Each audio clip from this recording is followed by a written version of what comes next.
technical demons behind the scenes to get everything working. So welcome to this event. We're looking at the future of carbon neutral travel in Leicester, and particularly what that might mean for businesses and organisations in the city. My name's Andrew Reeves. I'm from De Montfort University's Institute of Energy and Sustainable Development. We've been working with the City Council looking at energy, sustainability and climate issues for many years, supporting them through research and partnership working. And what we're looking at today is the challenge of climate change in the future for our city. So you're probably aware of all the media attention I think climate has had, particularly over this summer. Lots of extreme weather events, new announcements about policies, and you may also be aware that as well as the national target for the UK to be net zero emissions by 2050, we also have a target in our city for Leicester to be carbon neutral by 2030. So a very big ambition, which of course has implications for many areas of life, energy, our homes, food, etc., but also for transport and how we get around. So you're probably aware of many of the changes happening around this already in the city. You've probably seen new cycle lanes, perhaps some of the new electric buses running at the Park and Ride, the work being done to rebuild St Margaret's bus station to be a carbon neutral bus station. There's a lot underway and there's a lot more planned. And this event is linking with the transport strategy for the city, which is currently out for consultation. It has been over the summer. I think it's open for another week or two for responses. And what I'm going to do this evening, over an hour, is hear from the City Council, so from Adam Clark, who leads on environment and transport for the City Council, and from Andrew Smith, who's been developing a lot of the specific plans around transport for the city. And we'll also hear from some DMU academics who've been working with the council and researching these areas around what some of the options might be for transport in the future. So we're going to hear from Stephen Ison, Lucy Budd, and Rupert Gammon. And then all being well, we'll even have some time for some questions and answers at the end. So as well as introducing the event, I'm going to try and keep everyone to time, so we do have that time for questions, because I'm sure you'll have a lot you want to ask. So I think without further ado, I'll hand over to Adam and Andrew. I'm not sure who'll pick up the reins first from the council, just to introduce the state of play from their perspective and what they're thinking.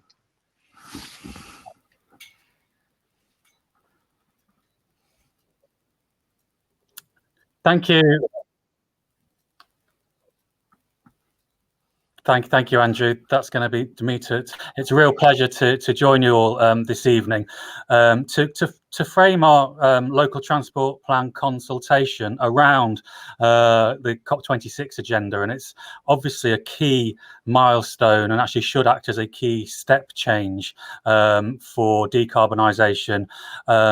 Globally, but particularly in cities and cities like Leicester. Cities are seen to be responsible for 70% of carbon emissions. And that's why I thought it was really important that Leicester declared its climate emergency, amongst the first cities to declare climate emergencies in 2019.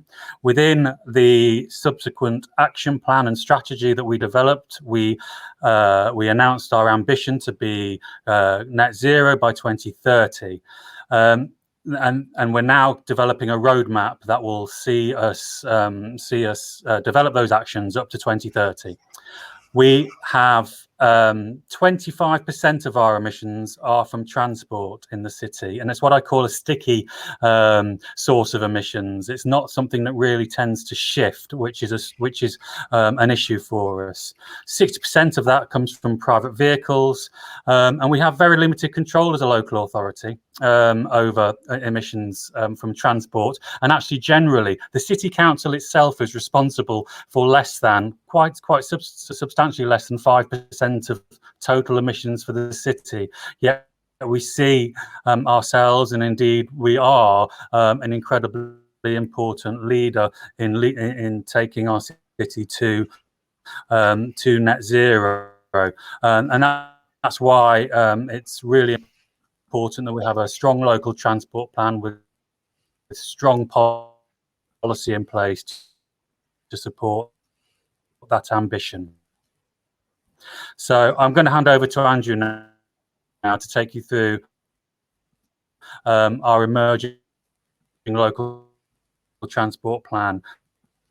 And so thank you very much for listening to me this evening, and over to you, Andrew. Thank you, Adam. and thank you for inviting me this evening to talk about the city's local transport plan and our proposals for a ambitious workplace park. It's very timely because we are, as Andrew has said, we are partway through a consultation exercise on those documents, and we are meeting a range of different organisations, and it's incredibly helpful that we've been invited this evening. Greatly interested to hear what others have to say with any questions you'd like to pose once I've got through the presentation. So my name is Andrew Smith, and I am the Director of Planning, Development and Transportation at the City Council, just to be clear on my role. And that's important because it covers a range of placemaking issues, and a lot of which goes to the heart of the decarbonisation agenda. So if we could have the first slide, please.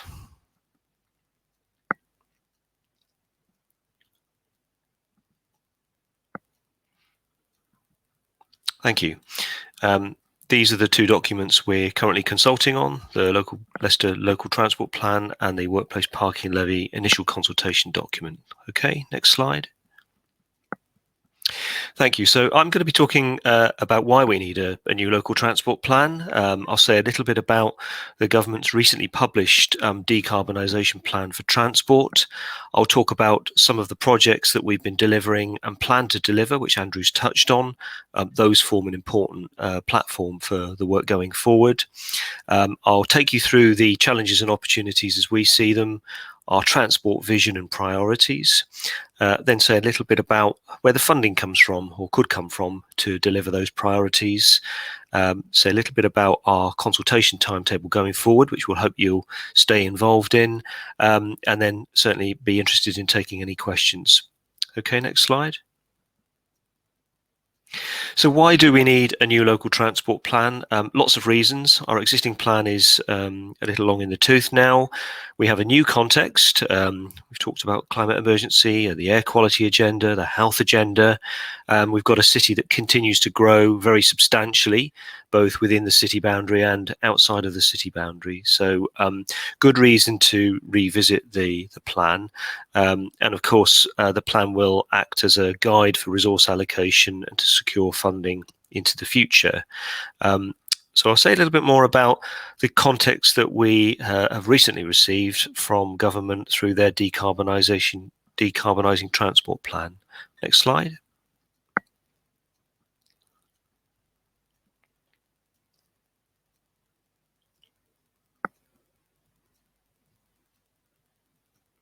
Thank you. So I think, as has been mentioned, some of this is now either already or to be embodied in law.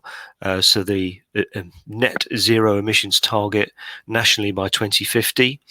As Adam has said, I think this is important for us because transport represents around about a quarter of UK and local greenhouse gas emissions. It's the largest domestic greenhouse gas contributor. And as Adam says, it's been sticky, changing, moving the transport element of greenhouse gases has been relatively flat over the last 30 years. So we do need a step change in scale and pace of what we're doing.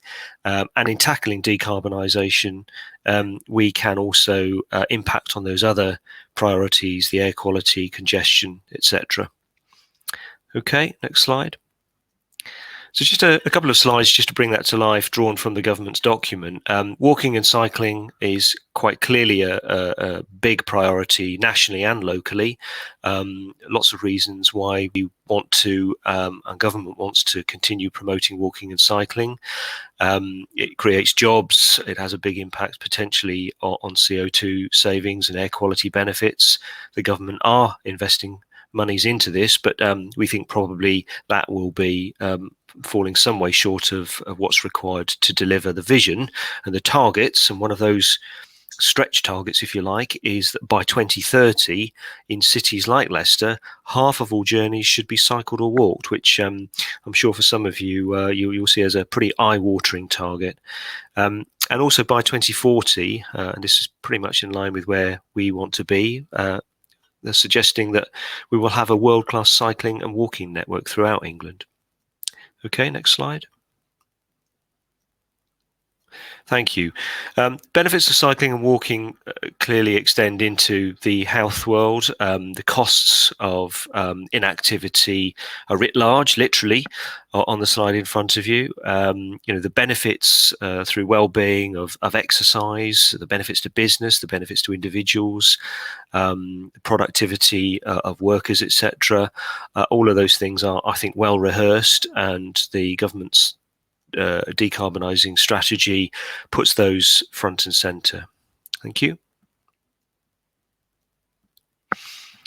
And also in terms of buses, again, a significant contributor, and government are putting some monies into this, and we're trying to secure those monies, more of which later. It has obviously there's a big relevance to this in terms of industry, supporting the manufacture of buses with the jobs that sort of go alongside that. So it has an important economic role, I think, the focus around buses and zero emission buses. Thank you.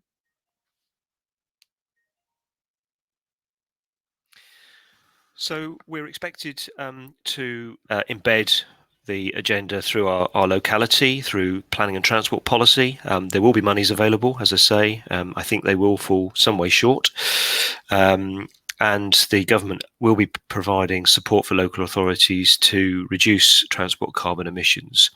We've reviewed the document initially. It came out about the same time as we were publishing our document for consultation. But we feel that the proposals in the local transport plan and those in the accompanying workplace parking levy documents are well aligned with the government plans. Next slide, please. So what have we been doing in the last year, which corresponds to the election of a city mayor, an elected city mayor for the city, Sir Peter Soulsby. We've been investing very heavily in connecting Leicester, improving streets and spaces in the city centre, creating cycleways, linking out to the neighbourhoods. Lots of investment in bus priority measures through the National Productivity Fund. A focus around air quality, encouraging bus operators to convert their fleet to more environmentally friendly buses. And that's helped us to bring our levels of CO2 down quite considerably and within EU target limits. And of course, most recently, the work that we've done through our transport recovery plan to enable people to cycle more freely and walk more freely through the city, responding to the COVID-19 challenges that we've faced. Next slide.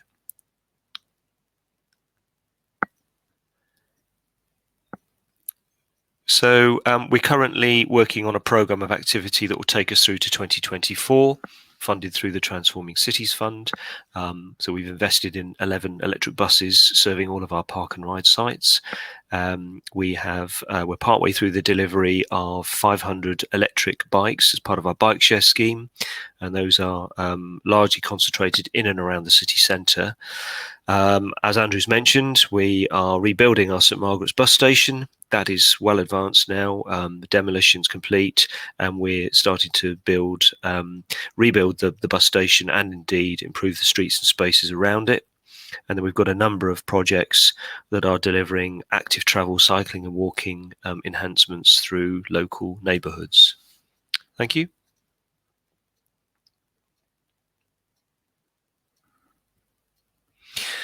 So turning to buses, we also have a lot of work underway working with bus operators. We're developing a new enhanced bus partnership that will see commitments on the local authority and the bus operator side. As I note, we've electrified 3 park and ride sites. We are waiting with bated breath for the announcement of a funding bid that we put into government for £50 million worth of electric buses through their Zebra initiative. That would bring 98 new electric buses into the city, would actually mean 30% of the total city bus fleet would be electrified, which would be amazing if we are successful. So fingers and everything else crossed on that.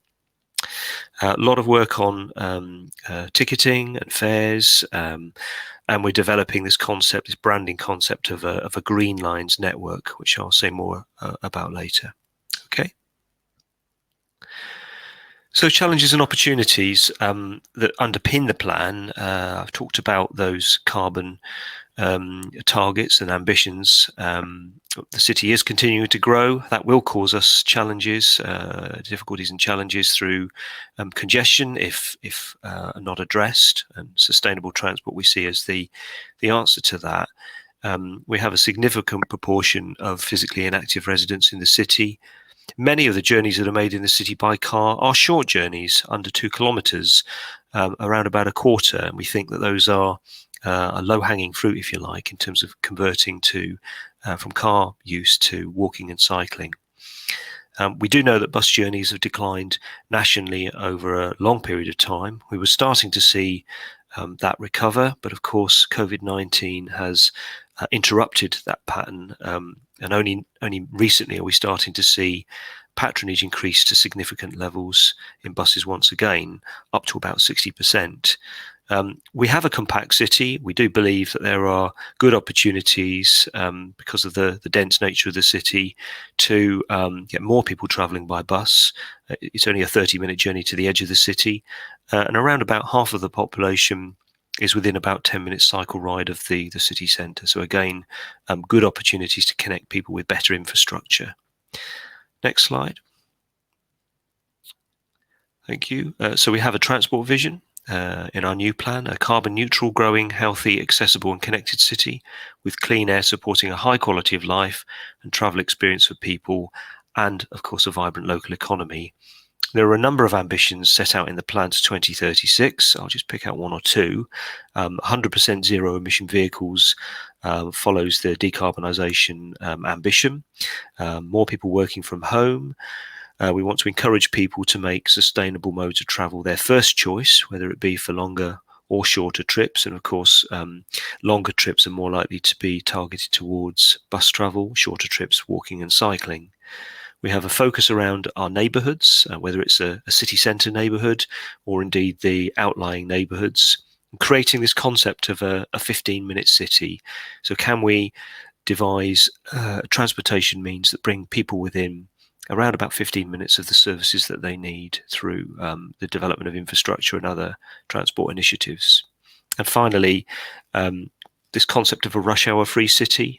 We've been used to that over the last 18 months or so.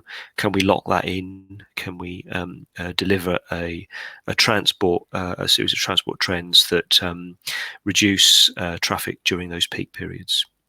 Okay.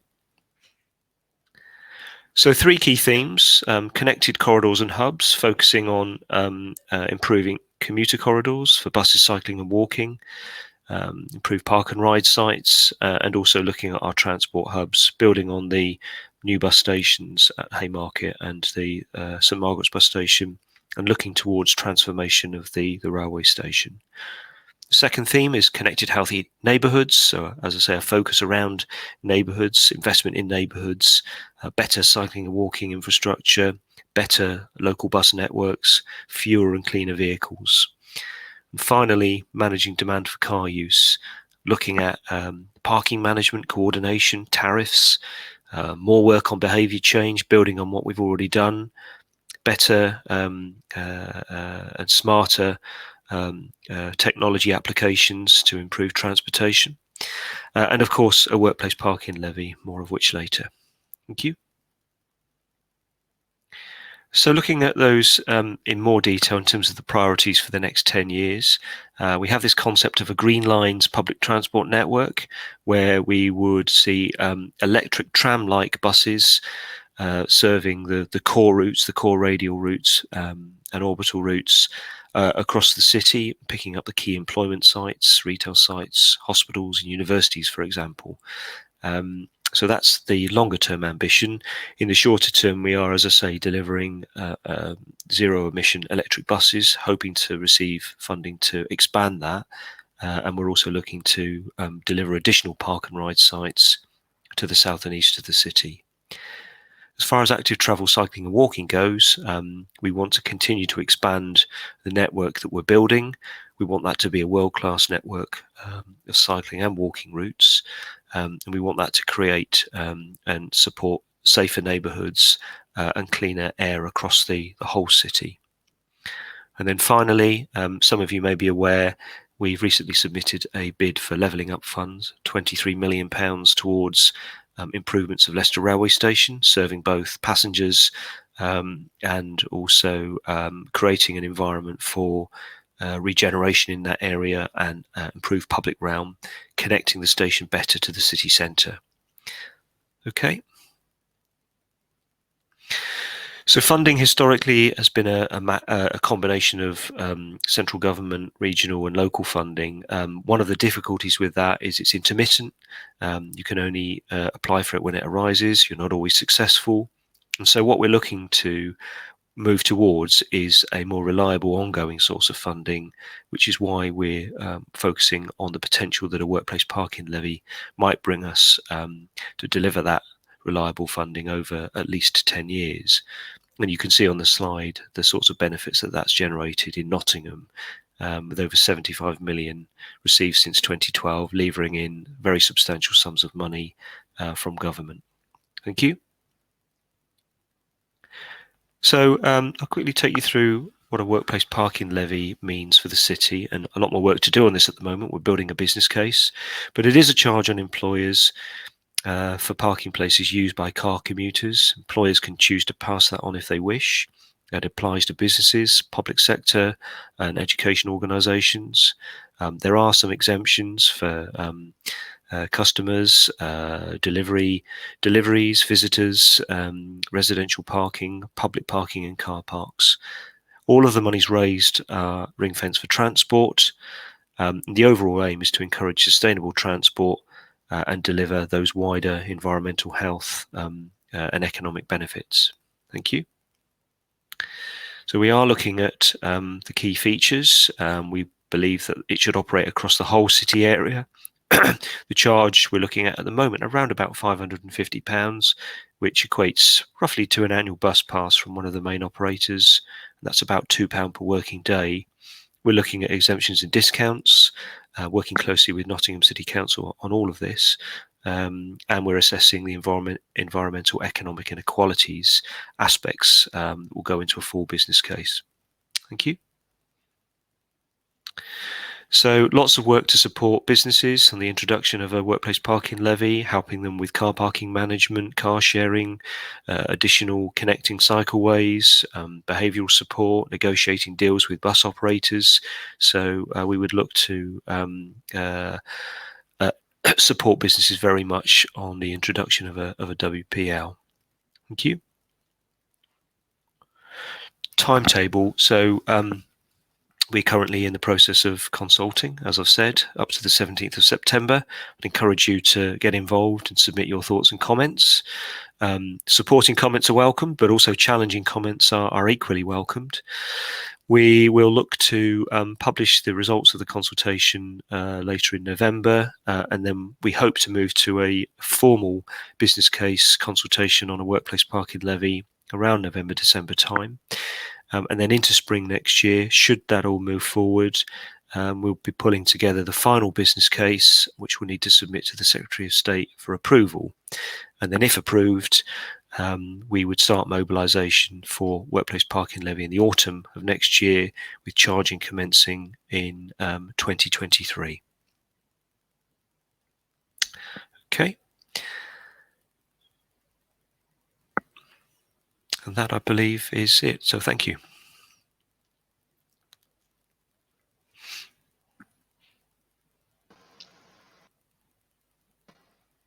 Okay, so thank you to Adam and to Andrew for laying out the issues we face and the ideas that the City Council are putting forward. I think as someone who works in sustainable development, it's very exciting to hear the vision the council has, and now it's that real challenge on the ground of actually making it happen. So wonderful to hear that introduction. I don't want to take too long. I want to give space for our next two speakers. So We've got various colleagues at De Montfort University working on these issues. So first of all, we're going to hear from Stephen Ison, who's going to be representing work that he's been doing with Lucy Budd, looking at future transport options for Leicester. So I think Steve will lead the talking, and Lucy will be on hand for Q&A later. So over to you, Steve. Well, thank you very much. Be good. Could we have the slides up? That'd be good. Just to say that, as Andrew said, myself and Lucy, both transport academics at DMU. I'm going to say a little bit about the options towards a carbon neutral travel situation in Leicester. And hopefully that will stimulate a bit of debate at the end. So the second slide gives you the overview of the presentation. I'm going to introduce very quickly an economic model, which hopefully will form the frame to discuss the options. And I'm going to talk about 5 options. Andrew has already mentioned them, but demand management, public transport, active travel, flexible working, and technological change, which is something that Rupert will also come on to talk about in a short while. And then I put a slide in on the impact that COVID has had on this whole environment, whole situation. And then I'll seek to draw a few conclusions. Of course, this list is not exhaustive. There are other measures that we could have talked about: car sharing, the role of the travel plan, which arches a number of these measures, carpooling, demand responsive transport, and so on. Okay, so let's move on to the simple economic model. I thought it was quite useful. I haven't got much time, but I'll just talk you through that. On the horizontal axis, you've got economic activity within any city, and transport activity, which goes with that. Transport being a derived demand, so the more activity, the more transport activity that you have. And of course, activity creates, as Andrew said, a level of emission. And so you can measure those along the axis. Difficult to measure benefits and costs, but let's assume that you can. And on the vertical axis are the costs and the benefits of that. Well, of course, we undertake journeys, and this is from the private car perspective. We undertake journeys because we want to get to work, we want to involve ourselves in retail, and so on and so forth, leisure. And the benefits from that can be measured by that marginal benefit curve. So that is the area underneath that marginal benefit curve of area A, B, C. Of course, in that activity, there are external costs, the ones that Adam and Andrew have been talking about, and that is the marginal external cost curve, which is measured by that area B, C, D. If we were at point T1, where we're maximizing the benefits to the individual, there would be the costs of that would outweigh the benefits. The movement between T2 and T1, the benefits are C, but the costs are C plus D. So there is what is called a welfare loss of that area D. And essentially, that's part of what we've been talking about today with Andrew's talk. If we're closer to zero, which clearly we were in the pandemic period, there's no activity. Of course, there's no external cost, but clearly that is, problematic in terms of economic activity, etc. So a move from A to T, from 0 to T2 means that there are costs, of course, and that's area B, but there are also the benefits of A plus B and the major benefits of that area A. So an economist would be seeking to try and get something close to T2, seen as the optimum, if there is such a thing, the optimum level of pollution, congestion, and so on and so forth. Okay, so if we use that as our frame, moving on to the next slide, let's just have a look at one or two of those options. First of all, demand management and the private car, public transport, active travel, flexible working, and technological change. And we can look at all of those in terms of that diagram. So the next slide looks at demand management. I'll quickly go through this because Andrew has mentioned it, but the use of the private car. Well, you can have a market-based approach to the use of the private car through the price mechanism. Andrew has mentioned the workplace parking levy, but there's also road user charging, which has been talked about for quite some period of time. They act on the demand side. local authorities have the power, if they want, to introduce either or both of those measures in part or all of their particular area. And the aim is to change travel behaviour. So if we go into the next slide, I won't spend much time on this, but a road user charge is well established in transport economic circles. It's setting a price equal to the external cost, deceptively easy. You just charge in the same way that you charge for a price for a bottle of milk or a loaf of bread, but quite difficult to implement. And the workplace parking levy, which Andrew has mentioned, imposing a levy on employers providing liable car parking spaces at the workplace.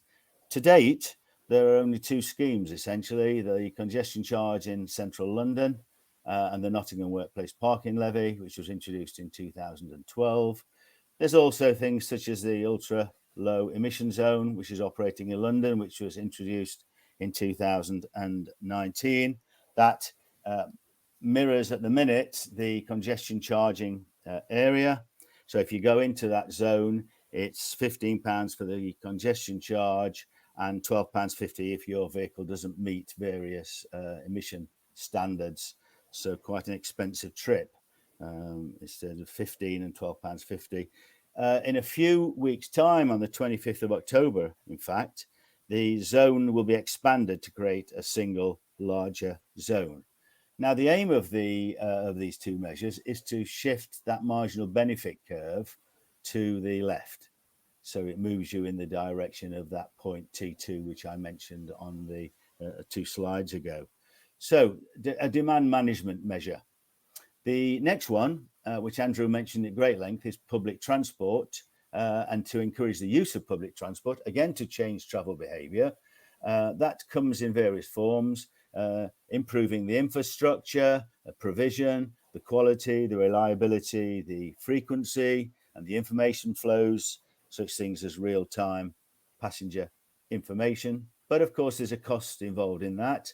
And again, there's a role there for a workplace parking levy, because as has been said, you know, the revenue raised from that will be hypothecated and can go to encourage and improve the public transport provision. So it's an integrated approach, I would say, public transport and a workplace parking levy. And again, this one, is the same as the previous one, would look to seek to shift the marginal benefit curve to the left to enhance the reputation of the city in which we work and live. And what has been mentioned are the Green Line's electric bus network and in new improved park and ride sites. All a useful way and an option of moving towards a carbon neutral travel situation. The third one is, again, has been mentioned, is active travel on the next slide. High on the agenda, the infrastructure for that, cycle lanes, walking routes, and so on and so forth. That's at the macro level.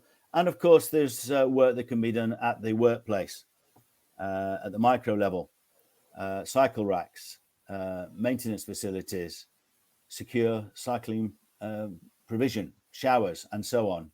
And Andrew mentioned the role of e-bikes, which has been rolled out. So there's a link there between the technology and active travel. And of course, the benefits that derives in terms of health and well-being of citizens and the users within the city. The aim of that, of course, is to impact on that marginal external cost curve. So to change the slope, the gradient of it. So in the diagram, it was where it was, and therefore to move that downwards to the right in order to reduce the carbon emissions by an alternative form of transport.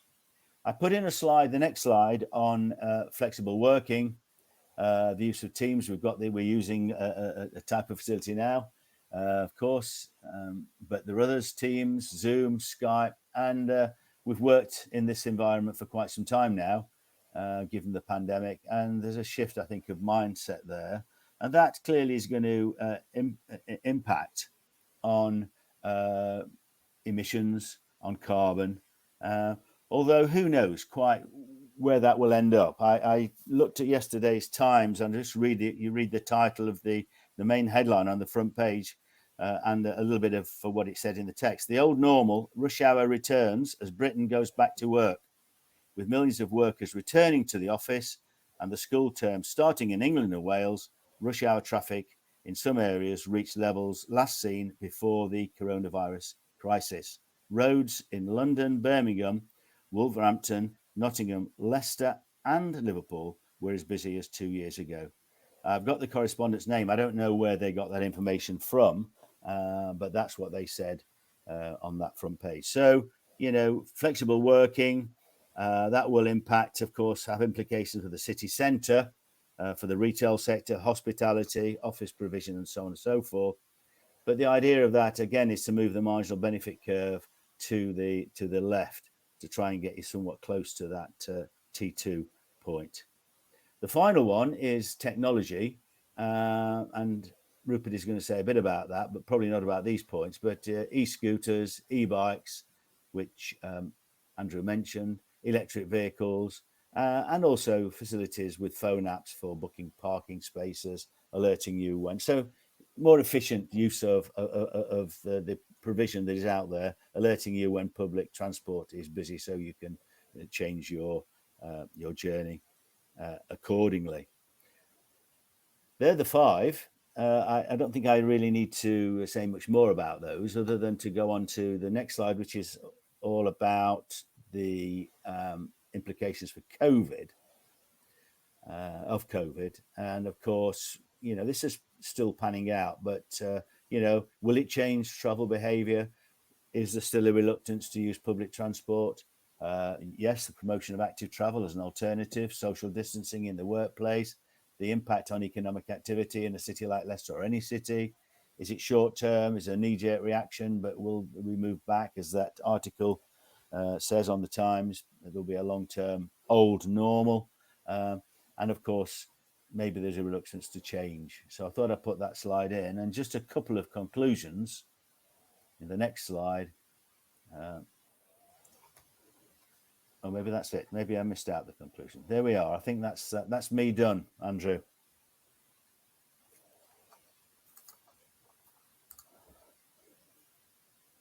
Okay, so thank you, Stephen and Lucy, because that was a joint effort, of course.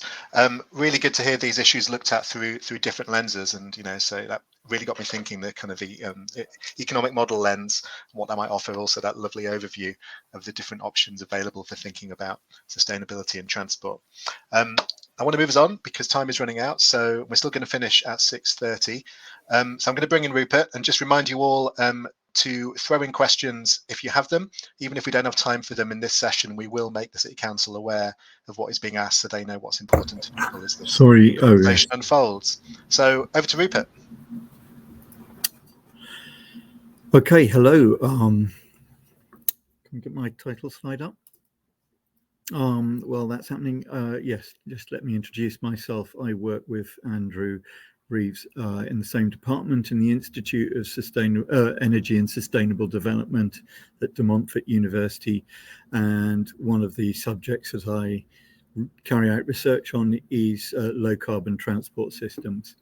First slide, please. So we've covered a whole range of types of low carbon transport, including walking and running, and things like that, which I'm not really going to talk about too much, because what I'm going to focus on is technology. Okay, bicycles are technology, but I'm not really going to focus on muscle power. I'm going to look more at the kind of vehicles or vehicular transport, because this is a particular kind of challenge. And because I've got a very short time, I don't really have time to cover all the huge variety of electric and soon to be fuel cell vehicles that are coming online now and becoming available in the market. So I will be talking generically about them. So this, what you see here is a whole range of ways of being able to travel either low carbon or even zero emission. And I'm going to focus in that yellow box at the top really on battery electric vehicles and fuel cell electric vehicles. And for it to be described as low carbon or even zero emission, the energy source that powers the vehicle must be clean in itself, which predominantly means renewable energy, could be wind, could be solar, could be hydro. And depending on your opinion of nuclear power, could be nuclear power. So I'm calling it, for short, just a clean energy source. And all of those actually naturally go straight to electricity. So this is why the electricity grid is essentially going to be the future of our energy for transportation. This is fairly obvious when you think about recharging electric vehicles, recharging battery electric vehicles, as distinct from fuel cell electric vehicles, which run on hydrogen. They're fueled by hydrogen, and the cleanest, greenest way of making hydrogen is via electrolysis. That splits water into hydrogen and oxygen. So the hydrogen becomes a fuel for the fuel cells. And as I've said, as long as that comes from a clean source, then again, you're getting clean energy. And the difference between battery electric and fuel cell electric vehicles is essentially about long distance and heavy load. So if it's a city run around with a light load, it's more suited to battery electric. If it's longer distances and heavy loads, so now we're talking about trains and trucks and so on, even ships, then you're going to need to move to hydrogen to give you the amount of energy you need to travel those kind of distances. And that also means very rapid refueling times, just like filling a car with petrol, as opposed to long recharging times that we have to deal with electric vehicles. I'm not going to get into things like ships and planes, but you can see from this diagram that there's a route to that via combining biofuels with hydrogen. And again, I have to caveat that not all biofuels are carbon neutral. So again, you've got to be very careful about that. Okay, so moving on to the next slide. To dig into that a little bit deeper about the energy supply chain, the only way to ensure that you are low carbon is to make sure you're smart about the way you do your electric vehicle recharging or your hydrogen production. Because if you just plug in anytime you feel like it, there will be times where you're adding real strain to the electricity grid, and you may be using a very dirty mix of energy generation. Whereas if you're smart, you can choose to recharge at times where there is good, cheap, and clean electricity available. So that means typically when there is a high input of renewable energy, so sunny periods or windy periods where we're harvesting lots of renewable energy, that's a good time to be plugging in your vehicle to recharge it, because actually that means the carbon footprint of the grid at that time is much greener. And the way to encourage people to do this is by having time of use electricity tariffs. That means they change depending on the time of day or the time of the week or the month or whatever, or the time of the year. So with time of use tariffs, we hope to encourage people to switch on their charger or their electrolyzer if they're a garage forecourt making hydrogen fuel for the fuel cell vehicles, to switch those devices on when the price is low, and the price should be low when the energy is plentiful and green. So to do this, we are trying to shape the demand of electricity that goes into the transport sector. And this reduces the need for expensive electricity storage in stationary grid-based systems, because the storage actually takes place in the vehicle, because electric vehicles have large batteries. So a fleet of millions of vehicles across the country adds up to a huge capacity of energy storage, electricity storage. And again, that storage can time shift energy demand over a matter of hours or even days. With hydrogen production and smart electrolysis, you can store even bigger amounts of energy, and you can time shift that demand by a matter of days and weeks, which suits the the weather patterns that will bring in the wind energy or the solar energy to this country. So this has a way of, as well as producing low carbon transport, actually providing fantastic grid balancing services to the electricity network. And this saves a huge amount of money across the whole system. Next slide, please. So,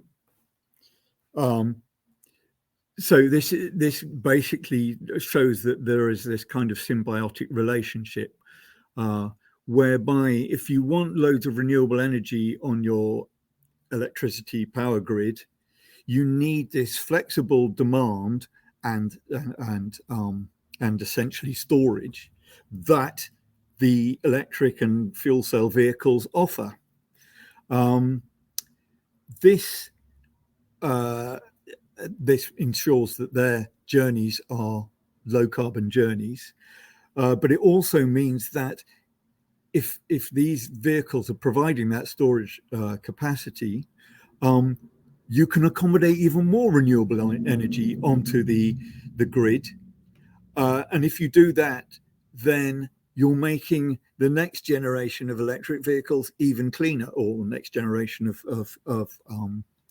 of journeys. So you go around in this positive feedback loop in which electric transport can make the grid cleaner, and the grid can make electric transport cleaner. And as I say, this is all facilitated by price signals that pass through the energy trading market and down to the customer, and encourage behavioral change sometimes, but just encourage sustainable use of the energy at the user end of the system. Okay, no, can you go back to the next slide? That was actually very good timing. So I'm going to look at a more business sort of based approach to that, because that's all a bit high level. The point is, for business, is what does this whole new world of transport offer? And I have to just emphasize that all of this is absolutely in tune with what Leicester City Council is trying to do. So a concept that's sort of gaining credence at the moment is something called mobility as a service, which incorporates a lot of the stuff that that's been talked about both by Steve and by Andrew. So there is appearing to be a general trend away from car ownership or private car ownership, which in so many ways is crazy, because you have an extremely expensive asset that sits on your driveway or in front of your house on the street for probably 95% of its time, which in a business sense is just something that companies wouldn't do with normal assets. And yet we as domestic customers don't think twice about. So there are actually all sorts of reasons why it makes sense not to own a car, or even two cars, as in most households. Instead, I think there will be a blurring of the distinction between private and public transport as we use more public transport, taxis, maybe autonomous or driverless vehicles will come online soon, buses, trains, trams, but particularly pay-as-you-go vehicle hire. So imagine when you choose to get in a car, you step outside your front door. Instead of getting into your own private car, you look at the range of vehicles that are parked out there on the street that are owned by a load of car hire companies, and you choose the particular vehicle that suits you for that particular journey on that particular day. It might be a small, lightweight run around for getting your shopping from nearby supermarket, or it might be something that's for long range, for you to go and visit your Auntie Mabel in Scotland. Those are two different cars, and you would hire one accordingly to what you need that particular journey for. So it's much more efficient for you. It should work out much cheaper than owning a vehicle as well. So mobility as a service is really interesting. It covers, cars, other modes such as transport and such as trains and buses and so on, but also down to like taxis and bike hire and so on. And you can actually link these all together in sort of end-to-end journey planning and ticketing using apps and so on. So it becomes a service delivery of mobility rather than car ownership or bike ownership or buying just a train ticket and then a taxi ticket and so on. Sorry, can we go back? So this is a lot to do with service delivery, but there's a huge amount going on in new opportunities in manufacturing. The whole vehicle market is opening up. Sorry, yes, I'm getting the hurry up sign.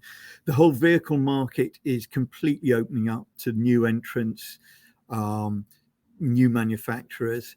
I've talked about the energy supply chain. There's plenty of scope for businesses to get into that service delivery. There's things like traffic management, smart logistics, and all sorts of management and infrastructure situations. But I think the really big one that ties all this together is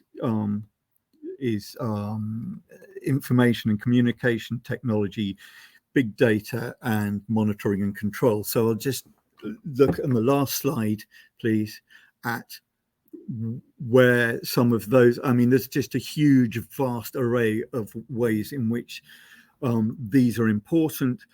But in the monitoring and control of that energy supply chain using flexible tariffs and so on, the control of chargers, electrolyzers, vehicle to grid facilities and so on.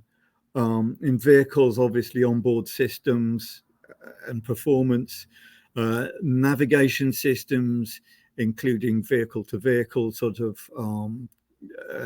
autonomy and safety and traffic management, but also in finding chargers or hydrogen refueling services.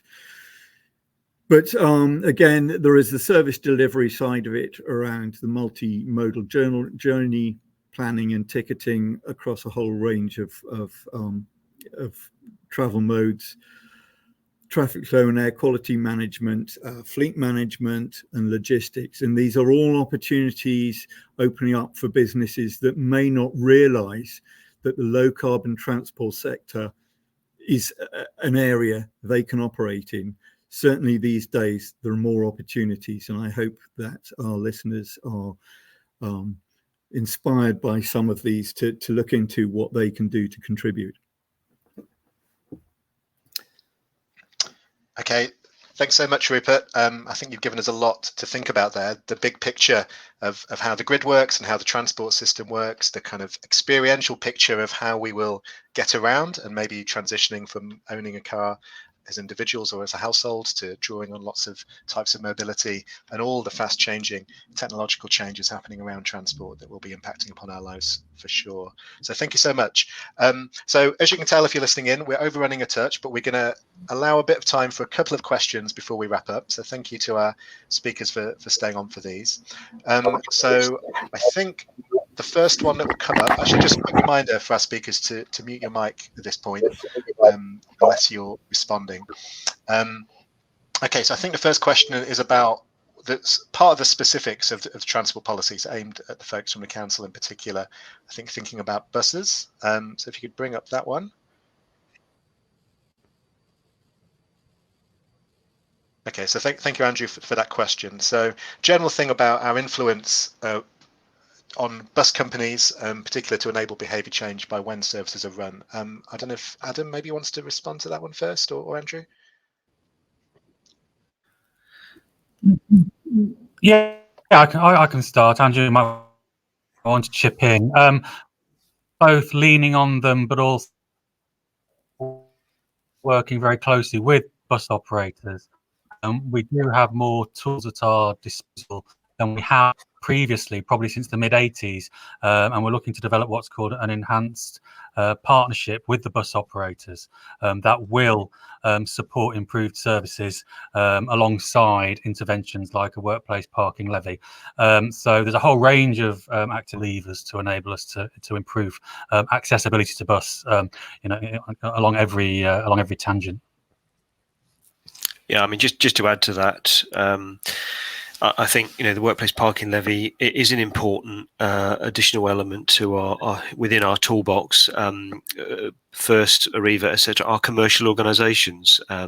They operate on the basis of generating a profit at the end of the day, and services that aren't profitable are services that don't tend to operate unless they have some form of subsidy from the local authority. We do currently subsidise a small number of routes. And I think the opportunity is there to look again at that. This is a question that's come up in a number of forums. We've been talking to that question of shift times. Is it part of a connection to a core bus network, or is it something that can be served through demand responsive transport? You may be aware of the Arriva Click service that operates to the west of the city. That is funded by developers, actually through developments, and it's time limited. So is that a solution? Can that be brought to bear to support some of those businesses that are going to have to contribute through the workplace parking levy? So I think it stands to reason that we need to support them to help them with their business, help them get their staff to work in the most sustainable way possible. Excellent. Thanks both. And I've got one more question that I'll offer, and I'm going to invite everyone to share their thoughts on this one, which is around the future of cities in general. I wonder if that one could be brought up.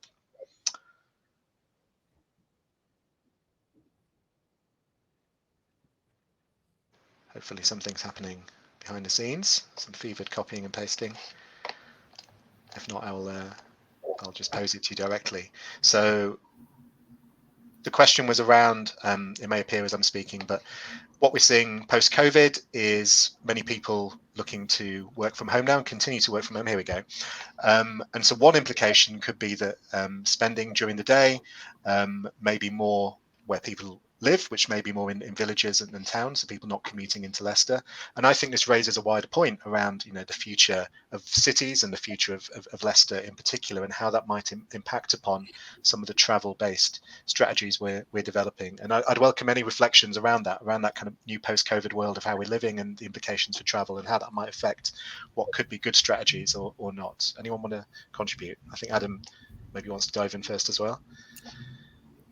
Go on, then. Yeah, happy to dive in first, always.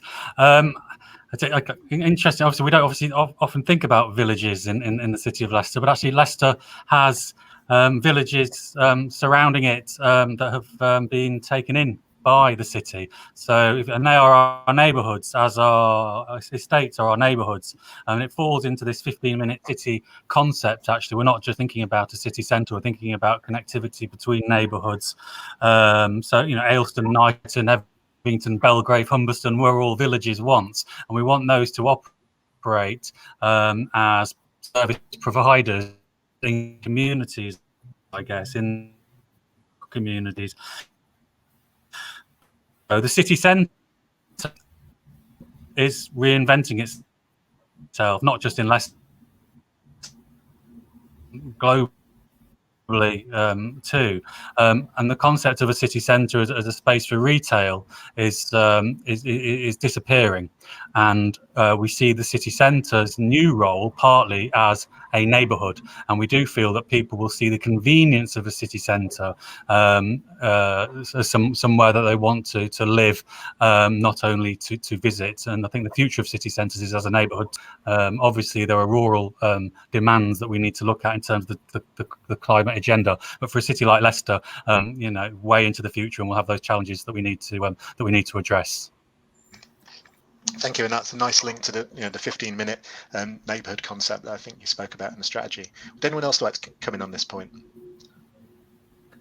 But perhaps just to say that I think, in terms of home working, there's a lot of commentary on that at the moment. I think the jury's out as to quite what that's going to look like going forward. My best guess is there will be, a significant increase in home working.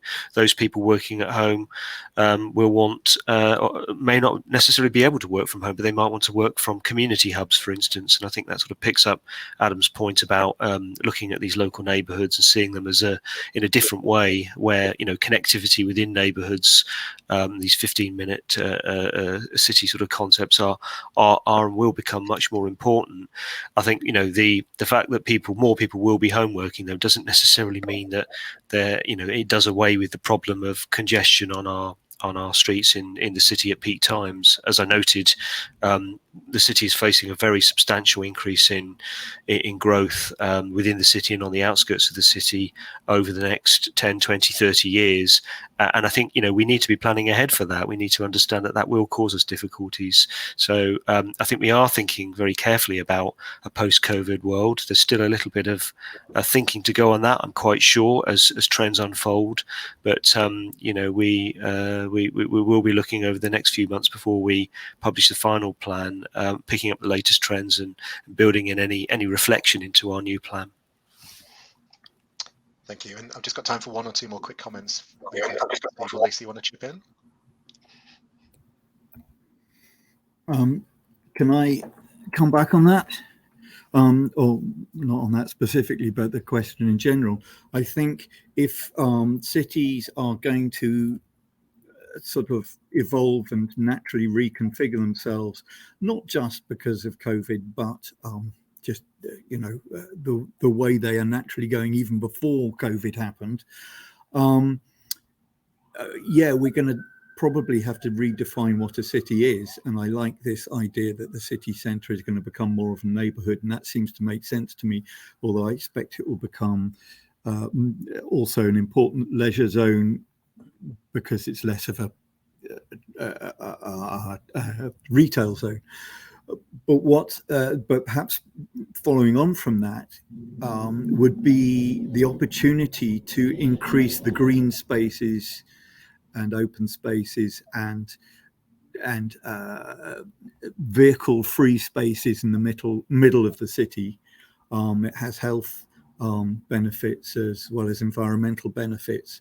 And I think that maybe as cities evolve, it would be good to grasp that opportunity to do that. The other point I would like to make, as someone who commutes in from a surrounding village, that for me the city doesn't end where the sort of urban spread ends. I feel very much that as a regular commuter into the city, I am part of the city because I work here, and there is a huge problem about transport from the surrounding villages into the city centre. I don't know whether Leicester City Council feels that's part of their problem or not, but as a resident it feels like it.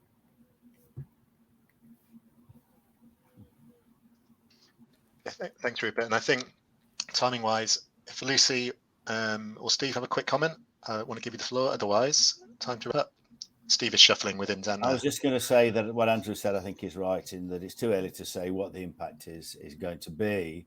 But we are social animals, and having been sat at this desk for the last 18 months plus, I'm itching to get back into the workspace. So maybe I'm one of a minority of one, but I think that's likely to happen. And it might be a flexible working pattern, but there will be a desire to go back into the city centre.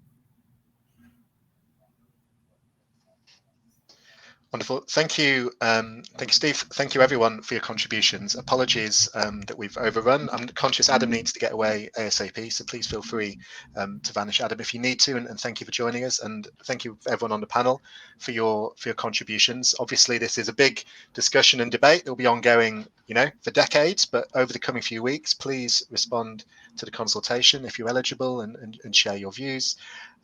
Because this is all about the future of where we live and work, and really important issues are at stake.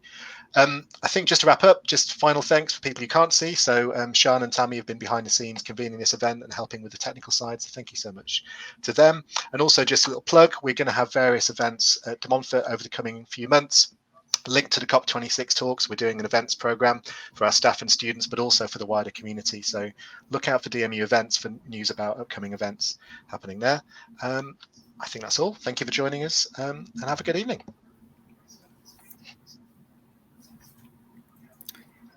Thank you.